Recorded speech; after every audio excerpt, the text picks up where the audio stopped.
शेवटी स्वतःचा अपयश झाकण्यासाठी दुसरे आरोप करणं हेच निसर्गातला नैसर्गिक नियम आहे. त्यामुळे मला त्यांच्या त्या आरोपाकडे मी काही फार गांभीर्याने पाहत नाही. त्यांनी आरोप करताना थेट सांगितलं की मला विखे कुटुंबानं खूप त्रास दिलाय, एका कुटुंबाच्या त्रासामुळे मी आज हा निर्णय घेतोय. नाही, मला त्यांना काय त्रास झाला मला कल्पना नाहीये, त्यामुळे त्याच्यावर मी काही बोलणार नाही. ते थोडं आमचे गुणगौरव करणार आहे. गेल्या वर्षभर ते महायुतीत राहून अजित पवारांकडून निधीही मिळवला, विकास कामही केले म्हणतायत, तर दुसरीकडे विकास कामं अडवली म्हणतायत. मग या संदर्भात अजित पवारांशी तुमचं काही बोलणं झालं? नाही, याचा खुलासा अजित पवारच करते. निवडणूक असते. प्रत्येक निवडणुकीला उमेदवार उभा राहतो. नवीन काही नाही.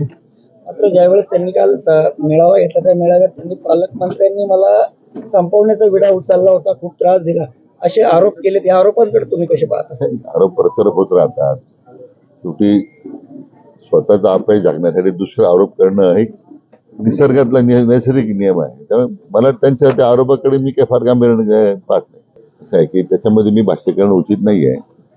याच्यातून प्रत्येक उमेदवाराच्या संदर्भात स्वतःची संस्कृती लोकांसमोर जाणं हे गरजेचं होतं. ती आता लोकांसमोर गेलेली आहे. मला वाटत नाही की त्याच्यात काही फार आपण गांभीर्याने लक्ष देण्याची गरज आहे. निवडणूक बद्दल होत राहते. मात्र त्यांनी आरोप करताना थेट सांगितलं की मला विखे कुटुंबानं खूप त्रास दिलाय, एका कुटुंबाच्या त्रासामुळे मी आज हा निर्णय घेतोय. नाही, मला त्यांना काय त्रास झाला मला कल्पना नाहीये, त्यामुळे त्याच्यावर मी काही बोलणार नाही.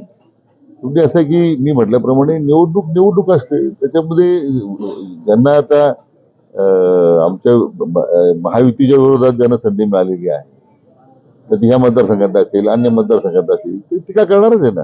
ते थोडं आमचे गुणगौरव करणार आहे. गेल्या वर्षभर ते महायुतीत राहून अजित पवारांकडून निधीही मिळवला, विकास कामही केले म्हणतायत, तर दुसरीकडे विकास कामं अडवली म्हणतायत. मग या संदर्भात अजित पवारांशी तुमचं काही बोलणं झालं? नाही, याचा खुलासा अजित पवारच करते.